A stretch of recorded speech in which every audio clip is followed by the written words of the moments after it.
Bienvenidos al podcast ADN Transformador, el lugar para líderes, innovadores y emprendedores que quieren traer soluciones a los grandes desafíos que enfrentamos como humanidad.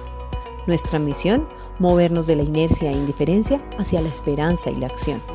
Cada semana traemos conversaciones inspiradoras y profundas de nuestro equipo y con agentes de cambio que nos comparten sus desafíos, reflexiones, herramientas y aprendizajes para poner en práctica en tu día a día.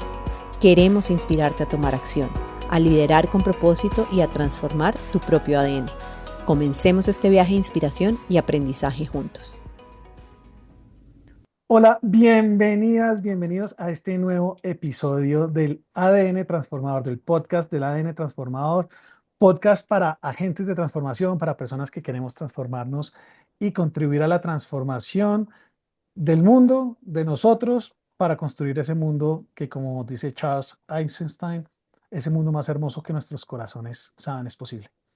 Y hoy en esta primera, segunda entrevista del año 2025, tenemos a una invitada especial eh, que es Carola Doval. Carola está tú sigues en Chile, ¿no? Sí, sí. Eres argentina, pero Argentina, sigues en Chile. Argentina en Chile, sí. Argentina, Chile, exacto. Y Carola es una mujer que se ha dedicado y se ha metido profundamente en el tema de las emociones. Es psicóloga de profesión y adicionalmente ha estado trabajando en el mundo del coaching. Ha sido coach de la escuela en la cual Carolina y yo nos formamos, que es el Newfield Network, ella en Chile y nosotros aquí en la región andina y Caribe. Y eh, Adicionalmente, estuve en algún momento como alumna del programa de liderazgo generativo, que muchas de las personas que siguen el ADN transformado saben que nosotros tenemos digamos, una gran influencia de Bob Dunham y de ese camino. Ahí nos conocimos contigo, Carola, en algún momento que trabajamos juntos. Y, y nada, básicamente queremos abrir una serie de conversaciones que tienen que ver con el tema de gestión emocional. Y por eso te quisimos invitar, lo estábamos conversando ahorita antes, en la previa de este episodio. Em, yo quisiera, nada, pues primero que todo darte la bienvenida. Segundo, invitarte a que tú también como que cuentes de ti lo que creas que pueda ser también como interesante, que la gente sepa un poco de ti, de tu camino en este mundo de las emociones. Y tú nos decías algo que me parece interesante como para que lo conectes de pronto ahí de una vez y es eh, este como propósito tuyo de educarnos en las emociones. Y dijiste algo que se llamaba lograr como la sabiduría emocional. Entonces, si quieres como empezar a entrar y a poner ese contexto para la conversación. Bienvenida. Dale, gracias, Andrés. Sí, yo te comentaba, bueno, primero que empecé con todo este tema de las emociones y vos, Andrés, fuiste mi mentor y me conociste como desregulada emocionalmente, así que ese fue mi camino, como si querés construir un mundo más amoroso y precioso, empecemos por uno, así que ahí empecé en pandemia, que creo que todos estuvimos con dificultades para gestionar las propias emociones. Y si no, ahí se hizo evidente, ¿no? En ese periodo de la historia.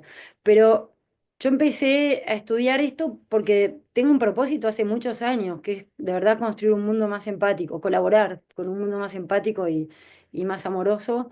Y eso es válido para la familia y para las organizaciones y para las relaciones en general, ¿no?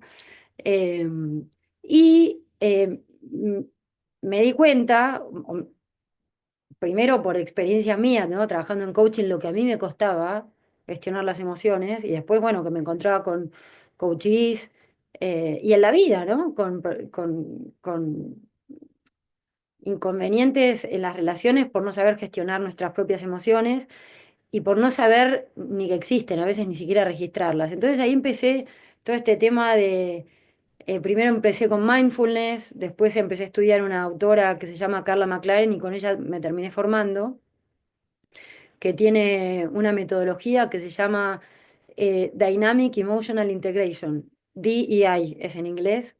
Eh, Así que también se puede googlear, tiene un montón de recursos online, es muy buena ella.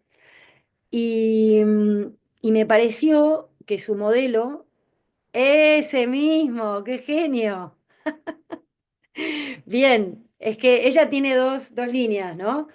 Andrés me acaba de mostrar un libro que se llama El arte de la empatía. Entonces ella estudió el lenguaje de las emociones y después empezó a trabajar con la empatía y cómo construirla y desarrollarla, a partir del autoconocimiento que nos brindan las emociones. Y bueno, entonces me empecé a formar y lo que yo creo que muchos pueden estar de acuerdo conmigo, es que nosotros estudiamos un montón de cosas, incluso en psicología, como estudié yo hace ya muchos años, yo creo que hoy, por suerte, eso está cambiando. No nos enseñan mucho de emociones, no nos enseñan. Yo como cuando hice el curso de Newfield, de coach, ahí como que empecé a tener otra mirada de las emociones como aliadas, ¿no? Como las emociones no que nos vienen a arruinar la vida, sino que de repente traen algún mensaje que nos puede servir para esa situación. Ahí fue cuando empecé, ¿no? Y ahí empezó mi camino. Y claro, ¿para qué educarnos en las emociones? Para desarrollar sabiduría emocional, para tener mayores habilidades emocionales y eso directamente nos lleva a ser más empáticos con nosotros y con los demás, ¿no? Menos reactivos, más compasivos, más amables, ¿no? Con nosotros y con los demás. Entonces, bueno, por ahí empezó mi camino y ahora sigo en esto, como que lo encontré, se hace camino al andar y empecé a andar y se van abriendo caminos, como por ejemplo este podcast, bueno, y otros trabajos, un programa de desarrollo de habilidades emocionales. Así que, pero mi propósito va por ahí, como mi compromiso, ¿qué quiero cuidar en este mundo? La educación emocional para tener un mundo más empático. Sí, así sería. Súper, buenísimo. Em, bueno, y en algún momento seguramente Caro Gómez, que también está en la llamada, para quienes no nos están viendo, también va a hablar. Pero eh, una cosa que tú dijiste que me sonó mucho cuando hablábamos nuevamente en la previa de este tema y tú decías educarnos en las emociones, hablabas mucho como, hiciste una distinción y la distinción era entre la diferencia entre entender las emociones versus controlar las emociones. Sí, Cuéntanos un poquito más de eso. sí. Em, Sí, por ahí por ignorancia en gestión emocional y en emociones en general. Mira, un ejemplo, te doy ya nombrar las emociones y distinguirlas tiene que ver con una habilidad emocional. Ponerle nombre. Muchas veces no sabemos ni lo que sentimos, ¿no? Confundimos la pena con la rabia, confundimos el miedo con la ansiedad. eh, a veces vienen todas juntas, pero ya empezar a nombrar es un primer paso para gestionarla. Primero percibirla, después nombrarla y después hay otras pausas que ya vamos a ir conversando. Pero esto es nuevo. Lo que hemos aprendido es a controlarlas, a respirar y olvidarnos, distraernos de nuestras emociones. Y cuando pasa eso, es como que las emociones quisieran hablar, ¿no? ¿Viste los chicos que te preguntan ¿y por qué? ¿Y por qué? Y hasta que no le respondés no paran. Bueno, podríamos pensar que las emociones son parecidas en ese sentido.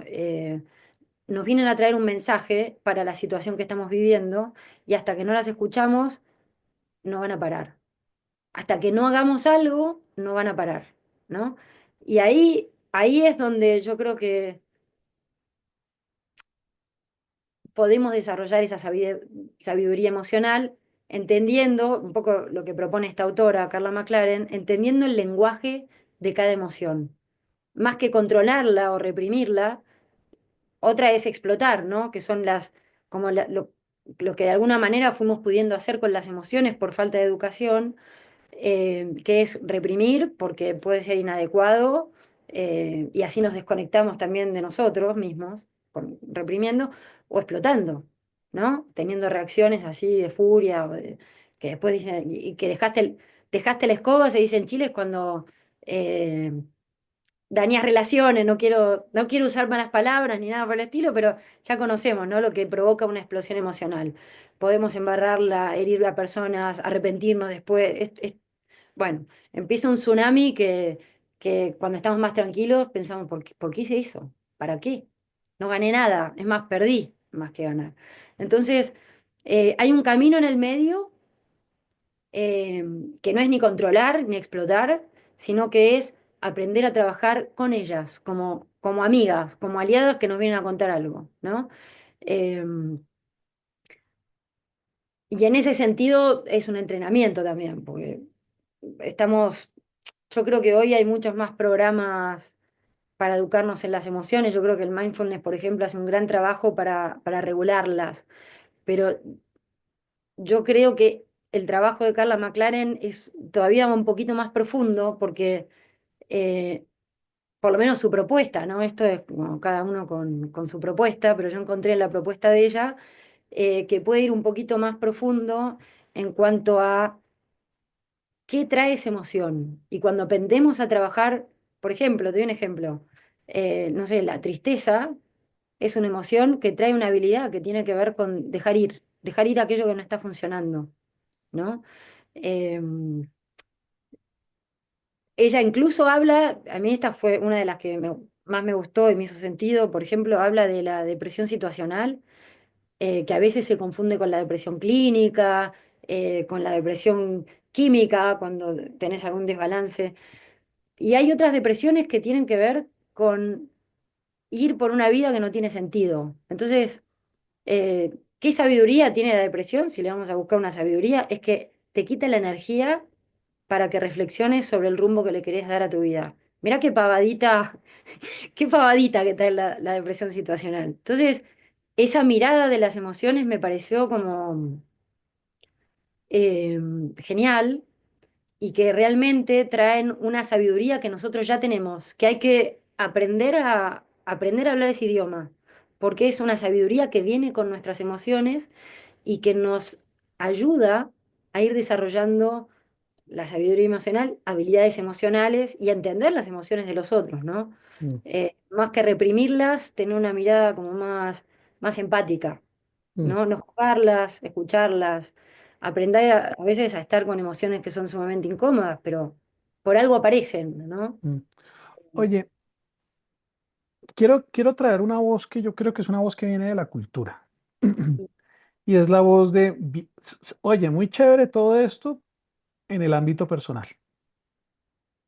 Sí, Em, pero yo sé que tú has estado trabajando en el ámbito de liderazgo, en el ámbito organizacional, llevando esta conversación, digamos, a ese territorio también.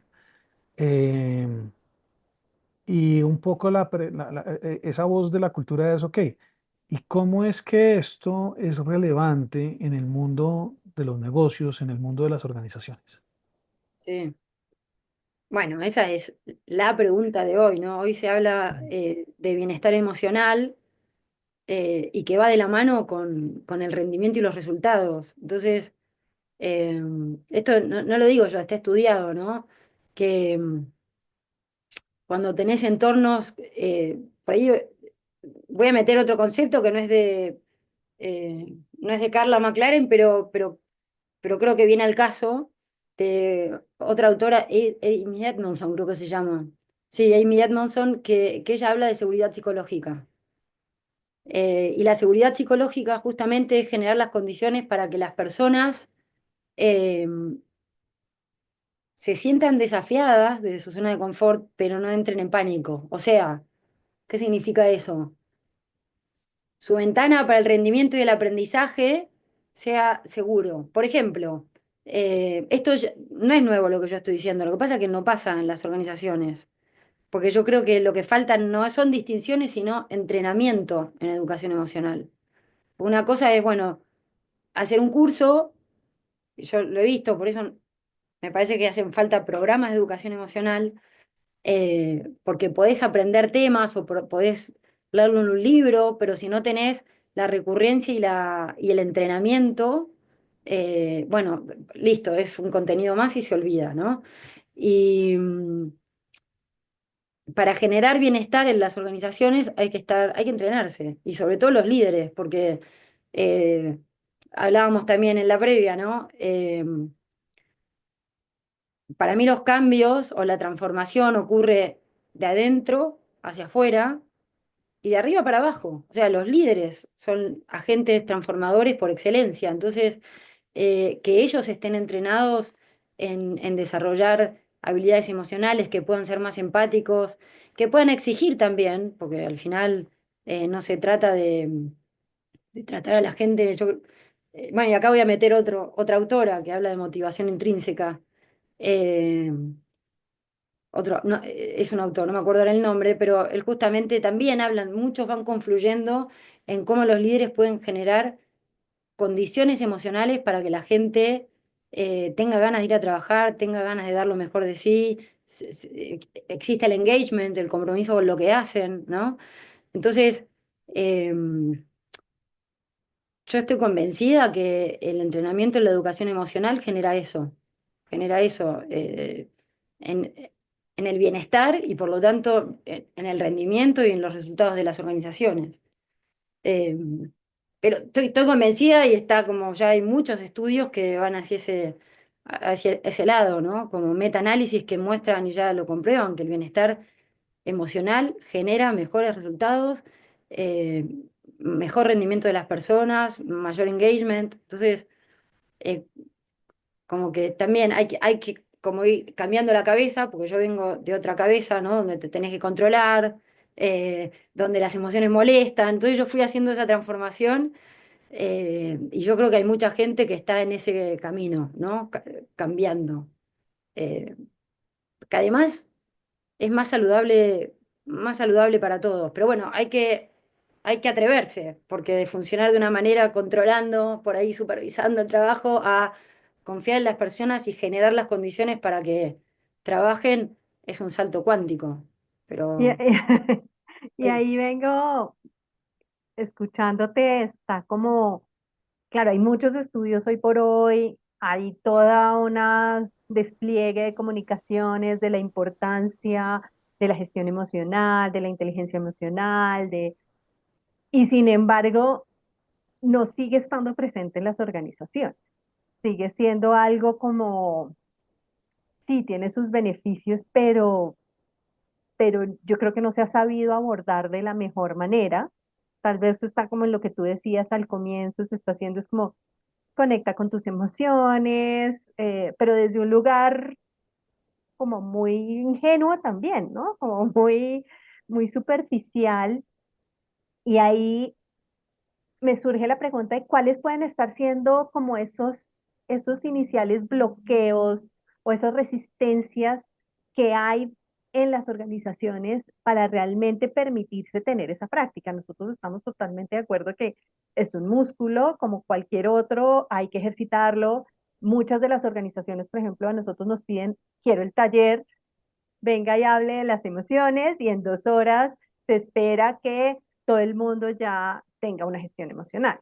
Y realmente no, no es no se así. logra, porque ahí se da un barrido de qué es y cómo conectar, pero cómo, ¿cuáles son como esas primeras resistencias que tú ves que hay pues, en las personas, en las organizaciones para poder permitir esto y qué podemos hacer para desmentirlas, derribarlas eh, y poder realmente tener ese trabajo que tú dices de adentro hacia afuera, porque la emoción empiezo por mí y voy hacia afuera, pero cómo logramos cuáles son esas resistencias y cómo Eh, lograrlas. no, sí, te entiendo, te entiendo. Yo no sé muy bien, no creo que haya una sola respuesta, ¿no? Pero hay un autor que también, no sé si, bueno, oyeron hablar de Ronald Heifetz, él habla de liderazgo adaptativo y no sé, una primera idea a mí se me ocurre que es miedo, ¿no? Miedo a perder. O sea, Heifetz lo que dice es que las personas no cambiamos por resistirnos al cambio, nos resistimos a perder. ¿No? A perder lo que ya conocemos, lo que ya tenemos. Entonces, a mí se me ocurre que es eso, por un lado.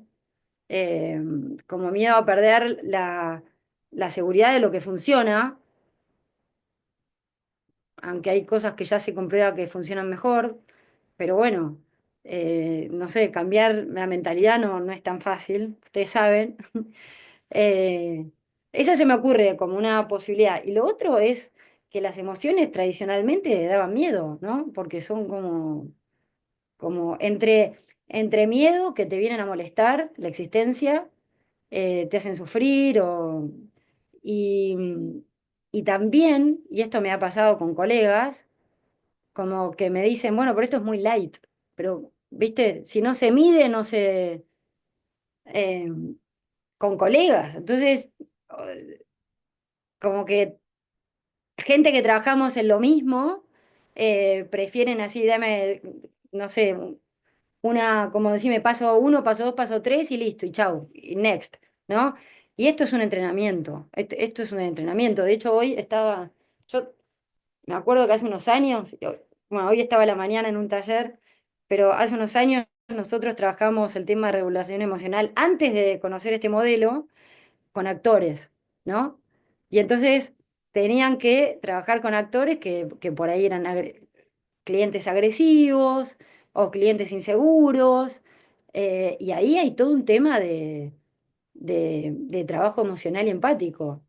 Y de entrenamiento, que yo creo que eso es lo que falta, porque contenido hay un montón de estudios, pero entrenamientos así a conciencia hay pocos. Y además, lo que pasa también en los programas es que las personas que participan dicen, bueno, pero el que tendría que hacer esto es el que tengo arriba, es mi jefe, porque ¿de qué sirve que yo aprenda a tratar bien a la gente si a mí me vuelven loca ¿no? Y me tratan mal y me humillan y yo digo una cosa y después me desmiento? Entonces, como que se necesita un trabajo sistémico, una conciencia mayor.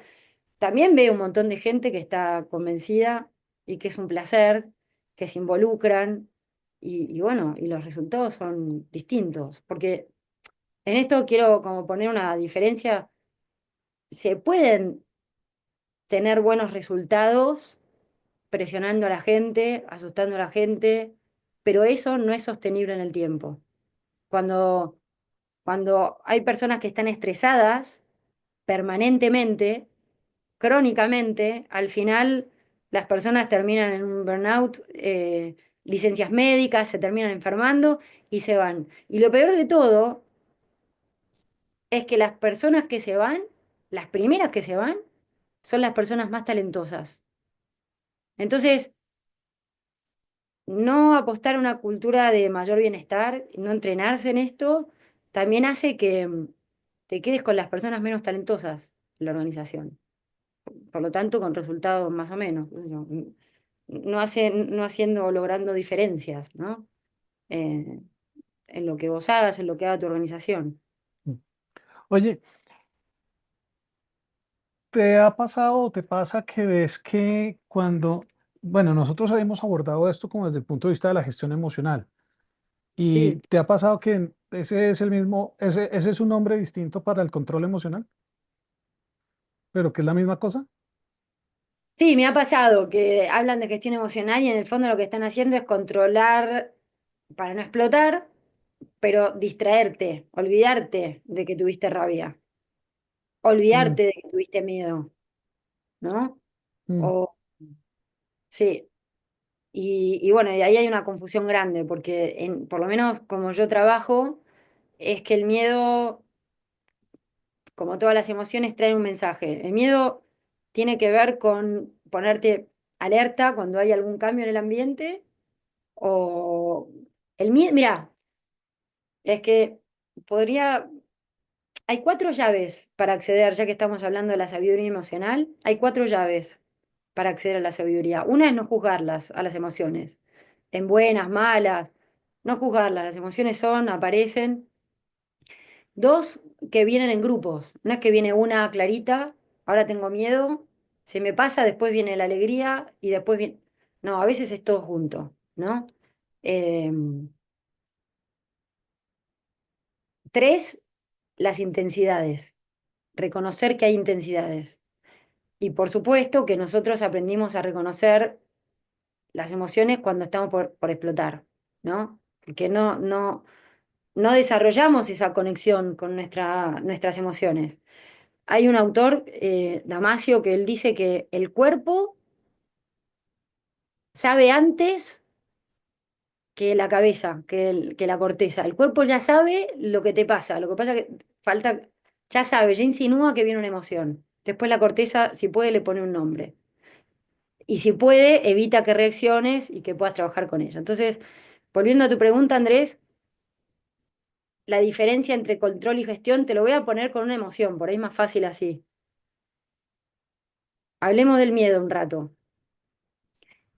El miedo, en este modelo, nosotros aprendimos que el miedo aparece cuando podés perder algo, ¿no? Eso hemos aprendido. Y entonces vas a ver qué perdés y si podés gestionar las pérdidas. Eh, pero en este modelo el miedo tiene un tinte un poquito distinto, que es el miedo te pone alerta y te trae al presente.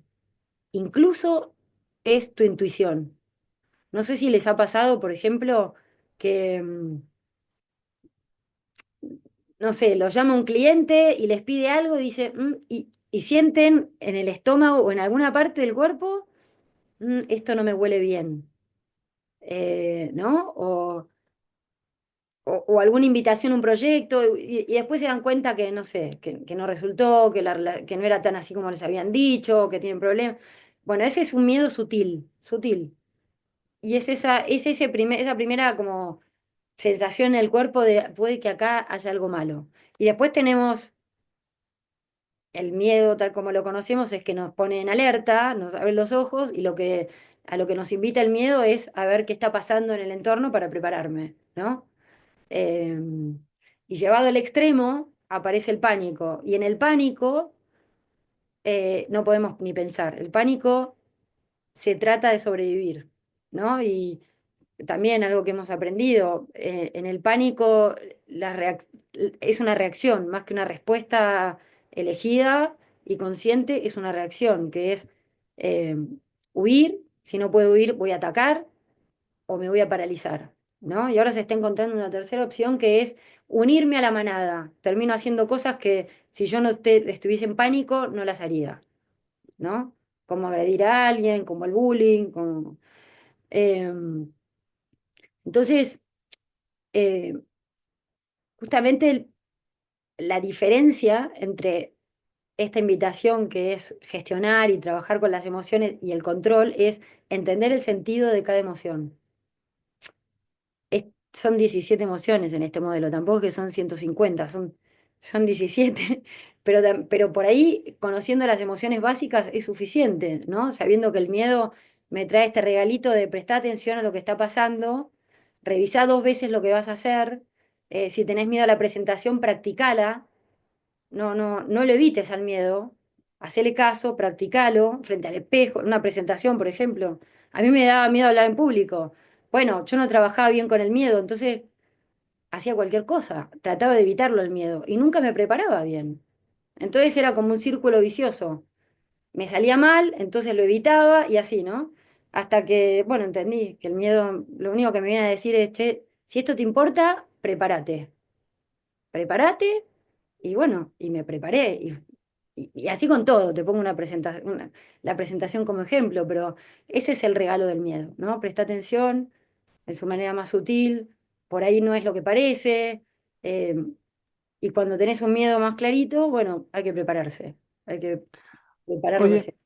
uno de los temas que tú has trabajado mucho es el tema del liderazgo femenino, ¿no? Ah, sí. Eh, ¿Cuál dirías tú que es quizás ese, ese, ese desafío más grande con las emociones y con la gestión emocional en las mujeres? Uh, Y de paso, pues en los hombres también, pero sobre todo en las mujeres. temón, temón. No, te digo, mira, yo he sido mi propio laboratorio en esto, pero lo que yo veo es que hay un estereotipo de las emociones. Bueno, no es que yo lo vi, pero además está estudiado, ¿no? Hay como un estereotipo de que las mujeres son empáticas y no se enojan, nunca se enojan. ¿no? Ese es como el estereotipo. Entonces, si una mujer se enoja o es firme, ni siquiera que se enoje, es firme, no le tiembla el pulso cuando dice que no, plantea los problemas, empiezan a, no, no corresponde ese estereotipo y le empiezan a tratar como la loca, la fría, la controladora, ¿no? Son estereotipos. Por supuesto que debe haber mujeres que son así, hombres que son así también, pero el estereotipo de la mujer en las organizaciones y en el liderazgo no se puede enojar. El hombre, por el contrario, no puede llorar. Si se llega a emocionar, es como, uy, es medio débil este caballero, ¿no? Vos lo debes haber visto. Es como, le faltan pantalones, ¿no?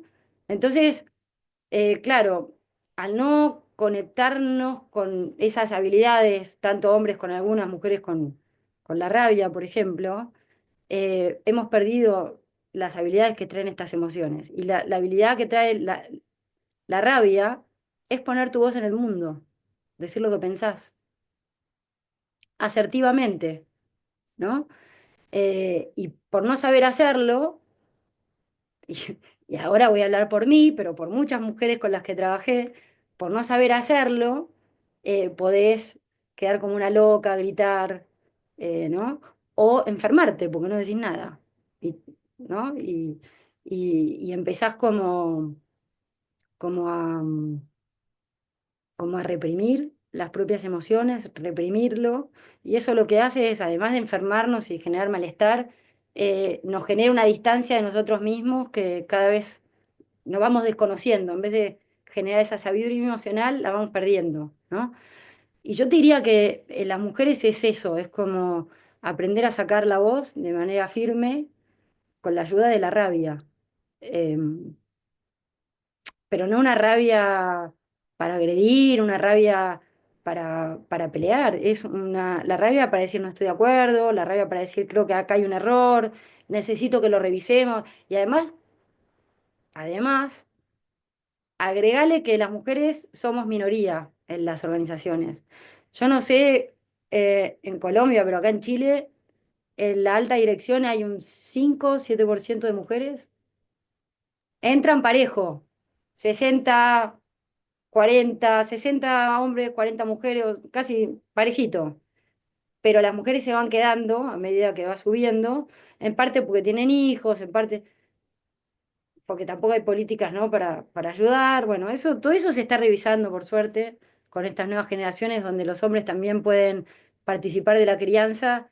Eso hoy, por suerte, está cambiando, pero bueno, la realidad es que hoy en la alta dirección somos minoría. Entonces, también Excepto en sacar el la ADN voz. transformador. En el ADN transformador, la mayoría, la minoría soy yo. ¿Cómo es? A ver, contame, contame. ¿Cómo es eso? Pues mi jefe es Carolina. Mm. Primero, empezando por eso, o sea, aquí la punta del iceberg es Carolina.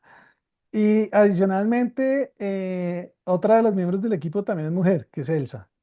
Y Ah, anteriormente también estaba María Paula y bueno, y estaba Dani. Digamos que éramos dos hombres, tres mujeres, pero siempre hemos sido minoría los hombres. bueno, vos viste lo que es ser minoría. Igual 3-2 no es tan minoría, pero por ejemplo 10-1 sí es minoría. Mm. Entonces, 10-2. Y bueno, y también lo que hay varios fenómenos que pasan con las mujeres cuando van creciendo, que es Eh, muchas veces son empáticas, colaborativas, generan redes de trabajo, aunque las mejores redes que hacemos son en el colegio para ver quién cuida quién lleva y trae a los chicos. Pero, pero hoy se está fomentando muchísimo el trabajo de la red entre mujeres, se está haciendo real, pero también lo que puede pasar, y yo lo he visto también, es, no sé si oyeron hablar del síndrome de la abeja reina, como que No, cualquier mujer que aparezca y a mí me haga sombra, me haga sombra, que destaque, siento que compite conmigo y entonces me encargo de que no hable más. Como de que hable más suena muy feo, pero como la vivo como una competencia, entonces trato de que no Cuando participe. dices eso, me haces recordar algo que fue un estudio en alguna época en este tema de las mujeres en el mundo laboral y en los equipos. Y es que eh, en algún momento llegaron a identificar que en los equipos de solamente mujeres, la inclinación al conflicto era muy alta. La inclinación a hacerse cosas incluso, Bien, no sé si llamarlas poco éticas o sí, sí, sí, llamémoslas poco amables. sí, Y lo interesante es que cuando introducían una figura masculina a ese sistema, inmediatamente la dinámica cambiaba. Así fuera sí, solamente un hombre y 10 mujeres, pero sí. inmediatamente la dinámica cambiaba. Y me hace pensar en qué es lo que emocionalmente sucede ahí. Sí. Lo que sucede es la diversidad, porque no es mejor todo hombre, todo mujer, es la diversidad hace que podamos contemplar y estar abiertos a diferentes puntos de vista, que podamos acoger y escuchar diferentes opiniones, diferentes formas de ser, diferentes formas de sentir. Ahí está, aprender a trabajar eh, con personas que son distintas, ya nos, ya nos genera una flexibilidad que, bueno, que si no, no la tendríamos, ¿no? Entonces, eh, yo no conozco ese estudio, pero sí conozco estudios de diversidad y eso es lo que pasa, ¿no? Cuando realmente hay diversidad y se puede integrar esa diversidad, e integrar, digamos, que todos interactúen y que todos colaboren, eh, la amplitud emocional y la empatía es mucho mayor, mucho mayor. Estamos abiertos a eso. Eh, pero bueno, Incluso cuando son solamente hombres y entra una mujer. sí, sí, sí, Ah, sí, ok. Sí, porque digamos que lo que se nota es que los equipos de solamente hombres no tienen esa misma inclinación. Tienen otras inclinaciones. No estoy queriendo decir que es que los equipos de hombres son mejores. Tienen otras inclinaciones, pero digamos que esta manera, digamos, de expresar unos ciertos niveles de violencia no evidente, no ocurren tanto en equipos de solamente de hombres como sí en equipos de solamente mujeres. sí, Em, pero me parece interesante lo que decías, sobre todo en en esta dificultad de expresar, no dificultad, pero culturalmente como la expectativa de que la mujer debe ser tierna, dulce, etcétera, no, pues de alguna manera inhibe la capacidad o la posibilidad de las mujeres expresar su rabia sanamente, porque la rabia también tiene su lugar sano, ¿no? Normalmente tiene muy mala prensa la rabia, pero al final del día tiene un lugar y que si no se puede expresar sanamente, genera complicaciones.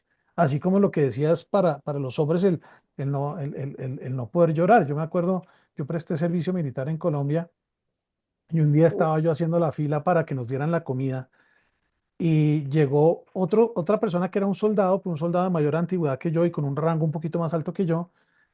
Y él seguramente queriendo bromear me botó el plato de comida. ah, Lo cual quería decir que yo me quedaba sin comer porque pues, yo ya había recibido mi comida, yo no podía volver a pasar. Y me dio tanta rabia, pero la rabia lo que me hizo fue que pues primero que todo me alejé del lugar y me fui para otro lado. Este personaje se nota que se dio cuenta de lo que había hecho y se arrepintió, pero cuando yo me alejé y me fui para otro lado, me fui a los dormitorios, a lo que llamamos aquí las barracas, ahí lo que me explotó fue el llanto. Y cuando él sí, llegó, como que yo sé que él llegó con la intención como de pedirme disculpas, pero me vio llorando y me dijo, ay, ahora va a llorar. Y, horrible. y ahí yo creo que yo aprendí una lección grande y es que efectivamente, sí, uno no puede llorar en esos contextos, Mm, no. porque lo califican de, aquí en Colombia nos decían, la nena, ay, tan nenita. Sí, no, por eso te digo, los estereotipos son muy fuertes y fuimos educados de esa manera. Y mira, por ejemplo, la pena, el llanto, lo que hace estamos hablando de gente sana, ¿ok? es relajar el sistema nervioso. Yo me imagino que ahí la rabia fue tan grande y la impotencia, y no podías entrar, pelearte o... Y el llanto lo que vino a hacer, o lo que viene a hacer muchas veces cuando estamos en esa situación, es a bajar la tensión del sistema nervioso para que no reaccionemos y nos expongamos a un peligro mayor, ¿no? Entonces, claro, ahí es rabia y pena. ¿Pueden coexistir? Sí, sí, porque lo que pasó fue una injusticia total, sin ningún sentido, eh, casi odio te diría, ¿no? Como que trasvasó tu frontera, tu límite, tu todo, ¿no? Sacándote la comida y haciendo lo que hizo. Eh, pero la pena te ayudó a relajar, porque si no, si entrabas en una pelea o en una discusión, por ahí era peor, te echaban, andás a ver lo que pasa en esos lugares, ¿no? O te meten preso y no tuviste, ni siquiera buscaste vos eh, ninguna situación así violenta, sino que te provocaron. Entonces, sí, la pena hace eso. Y mirá, tantos hombres que no pueden llorar, cómo tienen el sistema nervioso, o sea, como tensión, ansiedad. Y lo que nos pasa con eso es, por no saber educar nuestras emociones, es que empezamos a tomar pastillas, ¿no? Yo no estoy en contra de las pastillas, para nada. Yo creo que a veces es muy necesaria. Momentos difíciles es como una pausa, un alivio. Pero cuando esa es la única manera de gestionar nuestras emociones, bueno, vamos perdiendo habilidades emocionales, pero además vamos perdiendo lo que nos hace únicos, vamos perdiéndonos de nosotros mismos, ¿no? Entonces, bueno, así como te decía de las mujeres, los hombres, por no poder llorar, viven desconectados. Y un día Cu- se dieron cuenta que pasaron los hijos, pasó todo, y ahí les puede agarrar una depresión, porque ya sus hijos son grandes, por ejemplo, ¿no? Son temas que yo veo en coaching. ¿Cuál dirías tú, así como utilizando ese ejemplo, pero trasladándolo como a otros contextos y a otros espacios? ¿Cuál dirías tú que hubiera sido una manera sana de reaccionar? Es decir, ¿cuál es una manera sana de reaccionar cuando frente a una injusticia, cuando tú dijiste lo de la injusticia, pues, yo claramente resoné con la sensación de injusticia en ese momento, Mm. de injusticia, de sentirme defraudado, decepcionado, eh, y de no poder sacar la voz. Y eso yo creo que pasa en muchos momentos en los equipos. Em, ¿Cuál dirías tú, supongamos que trasladamos esa situación a un equipo donde hay un empleado, un subalterno, un colaborador, que su jefe viene y hace algo que es injusto y esta persona no sabe bueno, cuál es la manera sana de responder frente a esa injusticia sin arriesgarse a perder el trabajo, a terminar peleando con el jefe, que es el que finalmente decide si se queda o no se queda, eh, y adicionalmente, de todas formas, de poder expresar sanamente la voz, o incluso de poder irse al llanto si es necesario, pero de una manera mucho más sana. ¿Cómo lo verías? Mirá, yo personalmente lo que te pasó a vos creo que fue muy saludable y que te hayas permitido el llanto también. Lástima por el otro, pero bueno, creo que vos de alguna manera las emociones te cuidaron. Ahora, con esta situación que me exponés, la rabia lo que también trae de regalo es una sana distancia, un desapego emocional del otro necesario y saludable para resguardarte vos, ¿no? La rabia es como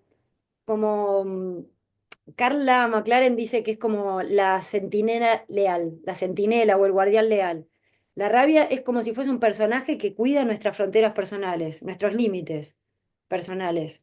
Cuando alguien se mete tratándome mal, o insultándome, o juzgándome mal, y me tratan mal, ahí aparece la rabia para empezar a tomar distancia y ver qué está pasando. Entonces, a veces la distancia se la podés decir, bueno, hasta acá llegamos, hablamos mañana, y otras veces te podés retirar vos.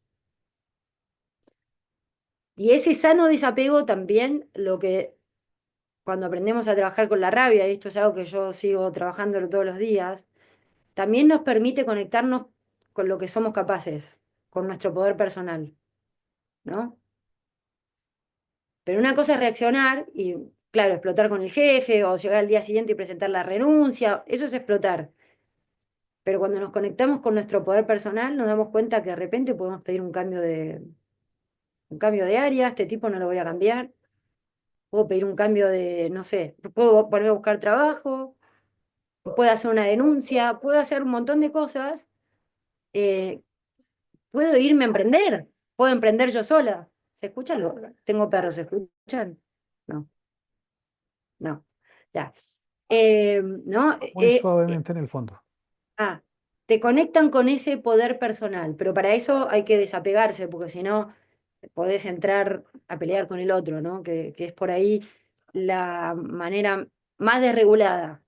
Salvo que te den una, salvo que te golpeen, bueno, te defendés, ¿no? Pero sin llegar a eso, eh, creo que para entrar en una pelea se necesitan dos. Entonces, si uno puede evitar eso para restablecer lo que necesita, que ese es un poco el regalo de la rabia.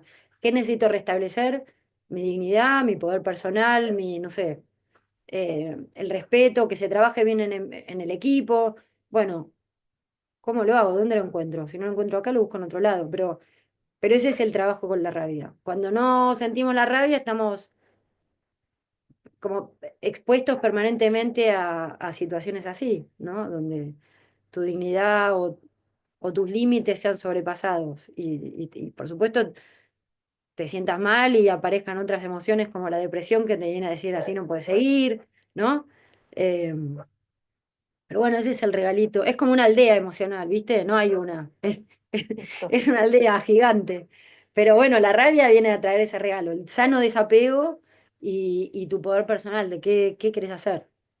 Eh, Carola, ahí, porque yo escucho, bueno, muchos de nosotros también hemos estado con esta misma desconexión de nuestras emociones, lo que tú has dicho, no los hemos aprendido, no es lo natural, y estamos en muchos estereotipos también culturales, entonces hay cosas que así no queramos, podemos seguir como padres también enseñando a nuestros hijos, así no sea lo correcto, pero sin ni siquiera darnos cuenta de lo que está sucediendo. ¿Cuál crees tú que es como ese primer paso para darnos cuenta en dónde estamos?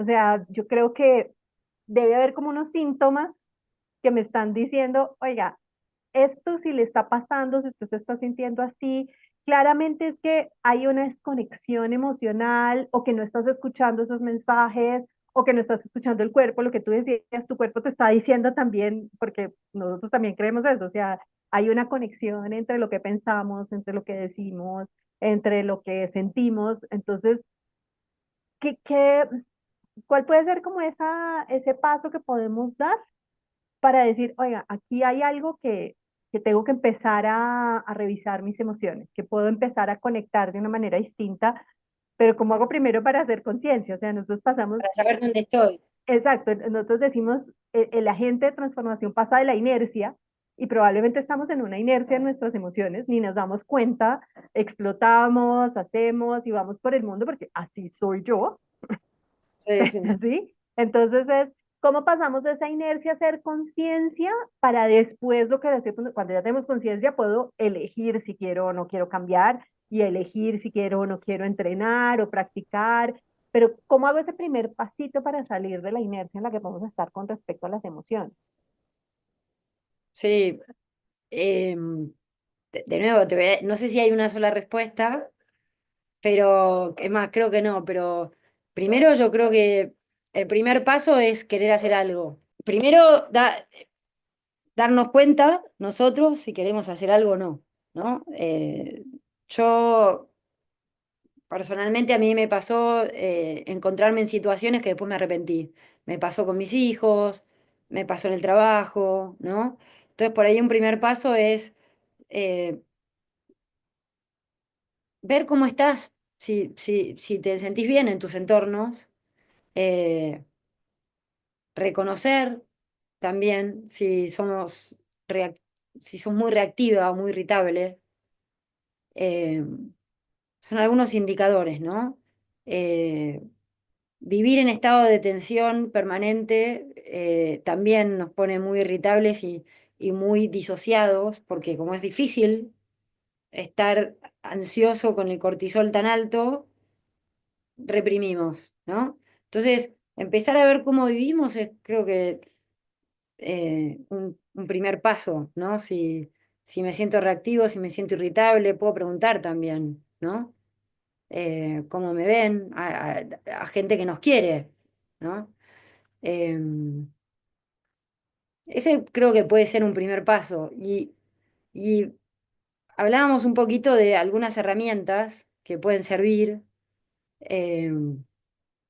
Y hay Carla McLaren, pero no solo ella, hay muchos autores que proponen pausas, desde que me emociono hasta que respondo, ¿no? Em, y, por ejemplo, una primera pausa sería darnos cuenta que estamos en una emoción, sentirla. Por ahí no sabemos qué es, pero sentimos algo en el cuerpo, tensión o al revés, como decaimiento, ¿no? Empezar a sentirlo, prestar atención a esos signos que aparecen en el cuerpo. Otra segunda pausa es nombrar. Hay una autora que justamente desarrolla un libro entero, eh, Lisa Feldman Barrett se llama, y habla justamente de granularidad, lo llama, que es como aprender a nombrar y definir matices emocionales. Eso, solamente eso, ya nos permite regular la emoción. Ah, lo que tengo es miedo. Listo, se me organizó el sistema nervioso. Listo. Ah, tengo ansiedad y la ansiedad tiene que ver con, no sé, con un plazo, con lo que tengo que hacer en el futuro, con cómo me voy a organizar. Ah, esa ansiedad, listo. Bueno, me calmo, voy a planificar, ¿no? Pero ya nombrar ya me permite organizar la experiencia y mi sistema nervioso y ya me calma. Ese es como te dice dos en uno, pero un primer paso para regular la emoción, para calmar el sistema nervioso. Cuando son emociones muy intensas, siempre podemos recurrir a la respiración. Hay varias respiraciones. Una es inhalando en 4 tiempos, exhalando en 4 tiempos por la otra narina, inspirando de nuevo por la misma narina y expirando por la otra narina. Son 4 minutos. Por ahí esto para los que vean el video es más fácil que para los que lo están escuchando, pero se puede buscar la respiración de las narinas. Y después, también cuando son emociones intensas podemos buscar algún recurso de presencia, o sea, empezar a buscar, no sé, objetos verdes en la casa, en el salón donde estemos, en la reunión, como para traer de nuevo al sistema nervioso, perdón, a la corteza prefrontal, a la zona del cerebro, que puede planificar y evitar la reacción, no reprimirla, sino evitar la reacción, y estar con esa emoción incómoda sin reaccionar. Entonces, también el cuerpo es un aliado en esto, ¿no? El otro día estaba escuchando, no sé si oyeron hablar de Nazaret Castellanos, ¿no? Ella es una bióloga, una neurocientífica, eh, que trabaja mucho con mindfulness y emociones y neurociencias en general. Y entonces ella explicaba que así como las emociones nos generan una expresión, nosotros podemos como hackear al cerebro y generar nosotros empezar a ser conscientes de la expresión de nuestra cara, ¿no? Entonces, cuando empezamos a ser más conscientes, podemos como hackear el cerebro y influir en nuestra emoción para que se calme o para regular sobre todo el sistema nervioso. ¿Por qué hacemos eso? Para tener mayor libertad cuando decidimos qué hacer. Que eso es muy distinto a reprimir la emoción. Y además, en este modelo que yo trabajo, lo que trae, que por eso a mí me gusta tanto, porque es un modelo súper sencillo y súper profundo, es que esta autora propone preguntas para conversar con las emociones, ¿no? Entonces, bueno, una vez que hacemos todo esto, que parece muy fácil, pero yo te digo, la reacción, hay que aguantar entre 20 y 40 segundos y parás. Hay que aguantar eso, ¿no? Porque si reaccionamos antes, si contestamos el WhatsApp antes, si no sé qué, chao. pero hay que aguantar eso, te diría 40 mejor. Em, pero lo que finalmente te trae esta tranquilidad es poder conversar con las emociones, ¿no? Por ejemplo, así como hablábamos de la rabia, la pregunta para la rabia es, ¿qué necesito restablecer? ¿Qué necesito restablecer? Mi paz, mi bienestar, un trabajo en equipo, como decía Andrés, ¿no? ¿Qué necesito restablecer? ¿Necesito hacer justicia, romperle la cabeza a este tipo? No, yo necesito restablecer mi paz, mi bienestar, ¿no? Y por ahí trabajar en un lugar mejor. Y, o la pregunta para la tristeza es, ¿qué necesito soltar que no está funcionando? ¿No? Porque en el duelo, bueno, no nos queda otra que soltar, a veces nos cuesta, pero la persona, el trabajo, el proyecto ya no está, ya capotó.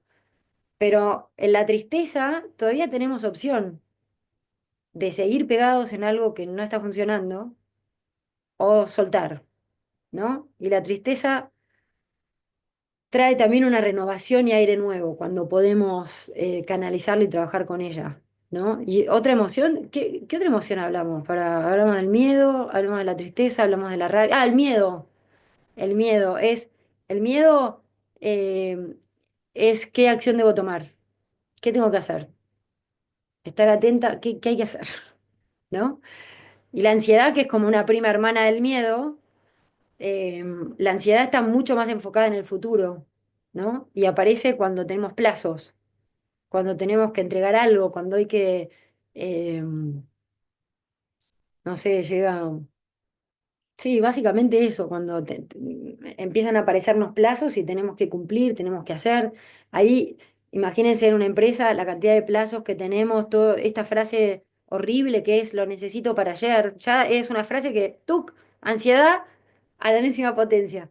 Bueno, la ansiedad, la pregunta para conversar con la ansiedad es, ¿qué es lo que realmente necesito hacer?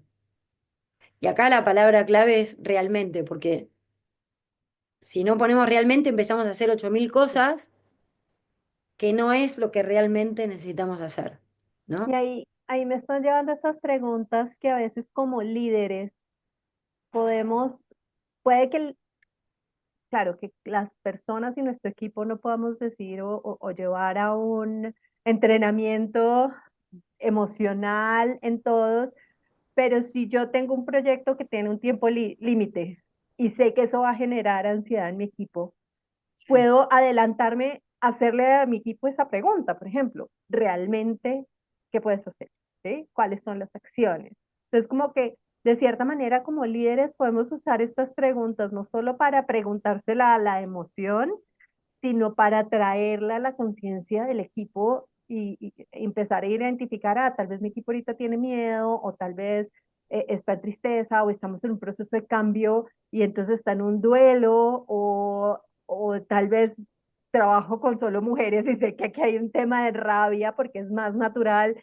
Entonces, ¿cómo hago para invitar a que entren como también como líderes, generar esos espacios Sí, para que sí, las personas empiecen a aprender de a poco en el claro. día a día en que está, pero lo que tú decías, va de arriba también hacia abajo, o sea, cada persona se mira hacia adentro, pero también el líder puede generar esos espacios para que el equipo, así no lo sepa, empiece a conectar con lo que trae esas emociones.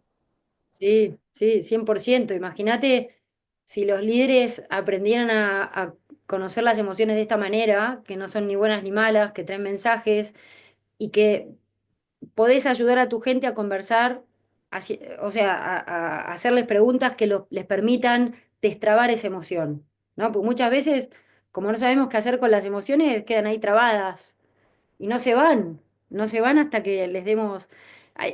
Damasio dice que las emociones son eh, requerimientos del sistema nervioso. Las emociones nos piden que hagamos algo.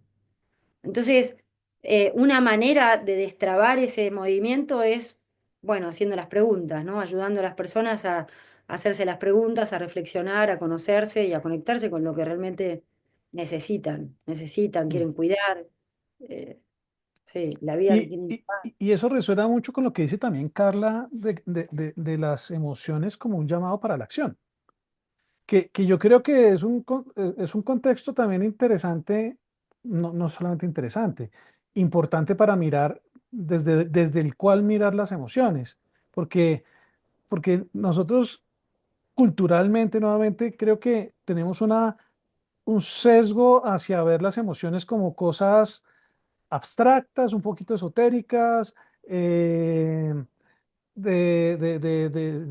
como cosas interesantes, pero de no mucha Light, consecuencia. light, blando, Light, sí, habilidades blandas, en fin, cosas como que sí, bonito, bonito que un líder sepa de las emociones, pero realmente hablemos de temas de negocio. Pero es que las emociones son acción y son un llamado a la acción desde la interpretación de Carla. Entonces, creo que esas preguntas que tú nos compartías y esto que decías ahorita nos invita a ver esa dimensión, a ver la dimensión de cómo es que las emociones, y sobre todo cuando las llevamos al terreno del liderazgo, al terreno de los equipos y de las organizaciones, tienen que ver con la capacidad de gestionar la acción y con la capacidad, por lo tanto, de gestionar los resultados. por supuesto, porque, o sea, lo que tenés cuando empezás a trabajar con las emociones, como dijimos al principio, es bienestar y mayor libertad y mayor autonomía. Mm, Porque cuando estás reaccionando, no sos libre y las decisiones que tomás pueden ser muy malas. mm, Eh, entonces, todas las emociones, todas las decisiones son emocionales. El tema es que, eh, esto está estudiado, pero bueno, hay algunos rasgos más psicopáticos que toman decisiones de manera racional, que, pero en personas que no tienen rasgos psicopáticos son decisiones emocionales. O sea, está la emoción integrada con lo racional, ¿no? mm, El tema es que cuando no somos conscientes de eso, podemos simplemente tener decisiones donde reaccionamos, no estamos eligiendo, ¿entendés? No estamos eligiendo libremente cómo actuar y somos finalmente prisioneros de nuestras emociones que están mal gestionadas, que no las conocemos y nos alejan por ahí de lo que realmente queremos. Eh, mm. sí, eso. Yo, como decía un poco Carolina, por ejemplo, la ansiedad, que es como la emoción de la era, de la época, eh, primero tiene que ver con la ansiedad, lo que nos trae es una energía tremenda para hacer lo que tenemos que hacer, para llevarnos a la acción, ¿no? Eh, pero también nos trae una sabiduría de elegir cuáles acciones son realmente relevantes y cuáles no, ¿no? Y eso está en su pregunta, realmente. Bueno, me voy a poner en acción, pero realmente ¿para qué? ¿Qué es lo importante? Es una pregunta que cuando aprendemos a trabajar con la ansiedad nos centra un montón. Eh, Me fui un poco de la pregunta, creo, Andrés. No sé si me fui. No, creo que está perfecto.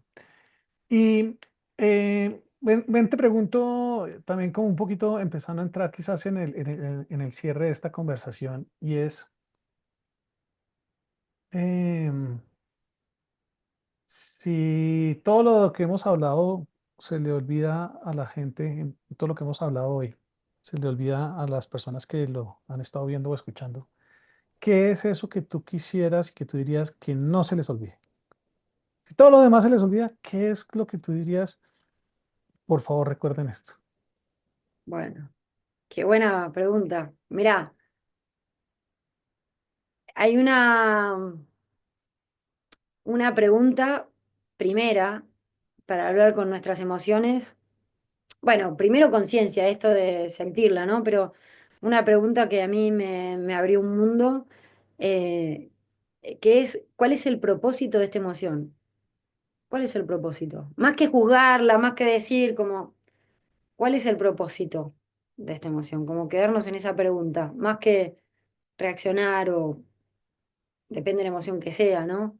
A veces reaccionamos para afuera, a veces podemos agredir verbalmente, a veces podemos, no sé, y pasarnos de copa, ¿entendés? Pero esos pueden ser maneras que no son sanas, pero finalmente son maneras de regular. Por ejemplo, no pelear, pero por ejemplo, el alcohol sin entrar en adicciones, muchas veces en equipos muy ansiosos, la ansiedad, el alcohol ayuda como a relajar el sistema nervioso. No es la salida más saludable, pero es una manera de regularla, no es la más sana. Pero eh,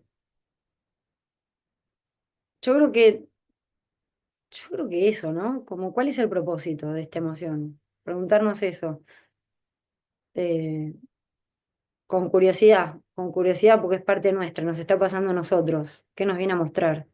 Como acordarnos de esa pregunta. El propósito desde ese punto de vista, como de qué me viene a mostrar, ¿Qué me viene a eh, mostrar? ¿Qué a qué acción me está invitando, cuál es la finalidad. O sea, estoy como haciendo otras preguntas Sí, para, sí, sí, para, para sí, entender un poquito lo que significa eso de sí. cuál es el propósito. Ok. Sí, ¿para qué viene? Algo que no hablamos casi nada, pero que también lo digo de paso, es que la actividad física es un gran regulador emocional, eh, yo le recomiendo a todos que hagan cualquiera, cualquier coaching, cualquier persona, yo misma, que hagan deporte, que hagan deporte, porque no solo genera endorfinas, el metabolismo cambia, o sea, toda la química de nuestro cuerpo eh, entra en movimiento, ¿no? Y eso nos permite también, eh, bueno, ser menos reactivos, tener más calma. Eh, Qué buena pregunta, no sé, yo creo que eso, es como esta emoción viene por algo, así que escuchémosla, como a ver cuál puede ser el sentido, cuál puede ser el sentido. En el próximo podcast te digo todas las preguntas de las 17 emociones. Buenísimo. Pero ahí me lleva como a que como seres humanos estamos tomando y eligiendo solo a veces desde la razón, que es como desde donde nos hemos aprendido a andar por el mundo, desde la inteligencia conceptual, intelectual, em, y no escuchar, por ejemplo, lo que ese propósito que trae cada emoción viene con un mensaje, viene con algo para que estemos alerta, para que tomemos una elección desde un lugar, o sea, no es simplemente la emoción por la emoción, sino cada una nos viene por alguna razón específica, no porque yo sea llorona o porque yo sea histérica o porque, sí, sino es más porque desde lo que me va llegando, si lo voy escuchando también, además si lo escucho a tiempo, si no dejo que eso, como decías tú, intensa como una niña chiquita y intensa, intensa que empieza a incrementar su volumen, nos permite también elegir desde otro lugar, tomar la Eh, elección desde lugares distintos, que no es solo el racional que se queda a una partecita de lo que realmente somos, sino que empezamos a ampliar también desde el lugar, entonces empezamos a tener como más posibilidades, más oportunidades de elegir. Y vuelvo sí, a conectar con esa sabiduría que tú decías, o sea, conectamos con otra sabiduría que no es solo lo que sabemos, sino también lo que sentimos y que es más instintivo, más sí, más desde adentro. sí, sí, a mí me pasó, es que eso ya lo tenemos, en verdad es como hacer una pausa para sentirnos y escucharnos, ya viene con nosotros. Te cuento una experiencia cortita. Tuve una vez una coachee que trabajaba en hotelería, hacía como, no sé, 15 años que trabajaba con unos hoteles, con un jefe. eh, Le había encontrado la vuelta, pero estaba agotada, pero le había encontrado la vuelta, ganaba bien, era reconocida. Y de repente le ofrecieron otro trabajo, también en lo que ella hacía. Y yo me acuerdo que el coaching fue, creo que tuvimos dos reuniones. Una motivo de consulta, digamos. Y la segunda fue, a ver, respira, pensá en este proyecto, pensá en el otro proyecto. Sentí nomás, sentí. No, sí, ya tengo clara la decisión. Listo, ¿me entendés? Pero a veces no nos atrevemos a escuchar eso. Y ella escuchó, esto me tiene harta, me voy a enfermar, me tengo que ir. Pensó en el nuevo proyecto y después de un tiempo me mandó un mail, estoy feliz, no sé, era como, no era en Santiago, era como en las afueras. No sé si era en Atacama, bueno, pero era un lugar fuera de Santiago, de la ciudad. Y le daba miedo todo eso. Bueno, y recibí un mensaje que estaba feliz con el cambio, que gracias, que no sé qué. 2 horas estuve y no hice nada, es hacer las preguntas, ¿viste? Eh, Ni siquiera le pusimos nombre a la emoción, fue como respirar y sentí, parece muy naif, pero resulta. Y yo, después de todo este tiempo, también mi manera de hacer coaching ha cambiado, mi manera de plantarme en las situaciones ha cambiado. Hoy me siento mucho más, eh, ¿cómo te puedo decir? Más sólida, más tranquila. Me enojo un montón, no es que no me enojo más, pero hoy, claro, puedo estar con mi rabia de una manera mucho más presente y entendiendo por qué aparece, qué necesito, y siendo mucho menos reactiva, menos peleadora, como me conocí Andrés. Sí, sí. Bueno, Eh, muy bien. Caro, ¿algo más? Carito Gómez, ¿algo más? Bueno, agradecerte, Carola, porque amplié mucho, a pesar de que siento que algo sabía de las emociones, amplié como esa mirada. Muchas gracias y creo que nos lleva como a potencializar lo que somos y a desde dónde, y me gusta esa mirada de des- despertar esa sabiduría que está un poco dormida o que más que dormida que no queremos escuchar en nosotros. Entonces, muchísimas gracias por ampliar esa mirada para mí.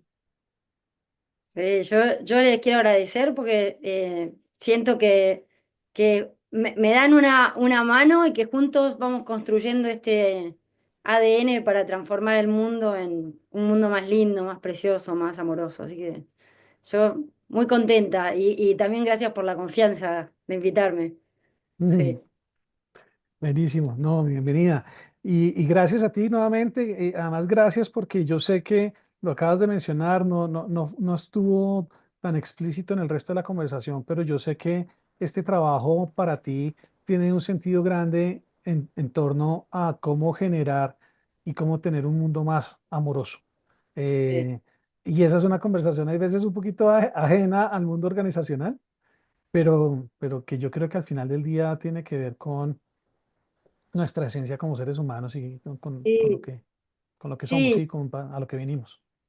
hoy en las organizaciones lo llaman empatía a eso, pero para mí tiene que ver con amorosidad, ¿no? Pero llamémoslo empatía, sino para los que nos escuchan en las organizaciones, cómo aprender a ser más empáticos con nosotros y con los Sí. demás. Sí, sí, sí. Entonces, mil gracias a ti, gracias por traer este mensaje, por estar sosteniendo, digamos, esta sabiduría y, y por seguirla compartiendo con nosotros y con el mundo y con todas las personas que escuchan y ven el podcast del ADN Transformador, que yo creo que es un mensaje relevante. Un Eh, placer. vamos a poner vamos a poner en las notas y en el post que hagamos digamos, para promocionar este episodio, vamos a poner tus datos de contacto, seguramente de LinkedIn, de Facebook, de Instagram, tú estás también en Instagram. Entonces, pues para que las personas también te puedan seguir y te puedan, digamos, eh, contactar. ¿Cuál sería Claro. como el medio preferido para ti para que te contacten? Si alguien está interesado en profundizar esto contigo. Yo creo que Instagram y LinkedIn para mí, porque me estoy manejando con esas dos redes por ahora. Perfecto, buenísimo. Entonces, Y más o menos, me estoy relacionando más o menos, pero tengo que aprender, sí. bien, pero por si acaso para que la gente sepa que te puede contactar por ahí. Carola, Dale. un abrazo, mil gracias. Carito, mil gracias también siempre por estar en estas conversaciones. Y a todas las personas que llegaron hasta acá en este episodio del podcast del ADN Transformador, mil gracias por estar acá. Esperamos que esto sea de mucho valor y de mucha relevancia para ustedes. Y también ojalá sea de valor y de relevancia para alguien que ustedes conozcan. Entonces, por favor, compártanlo, sean un agente de transformación en la vida de alguien más compartiendo esta sabiduría compartida el día de hoy en esta conversación. Y bueno, nos vemos en el siguiente episodio. Mil gracias. Chao, chao. Y así llegamos al final de otro episodio del podcast ADN Transformador. Si llegaste hasta aquí es porque tienes un compromiso con un mejor futuro para todos, uno más significativo, valioso y satisfactorio. Recuerda, la transformación empieza desde adentro y tú tienes el poder de hacer la diferencia. Te invitamos a dar el siguiente paso en tu camino para transformar tu propia realidad. Suscríbete al podcast y síguenos en nuestras redes sociales como ADN Transformador para no perderte ningún episodio. Déjanos una reseña y comparte este episodio con aquellos que también quieren transformar su ADN. Hasta la próxima.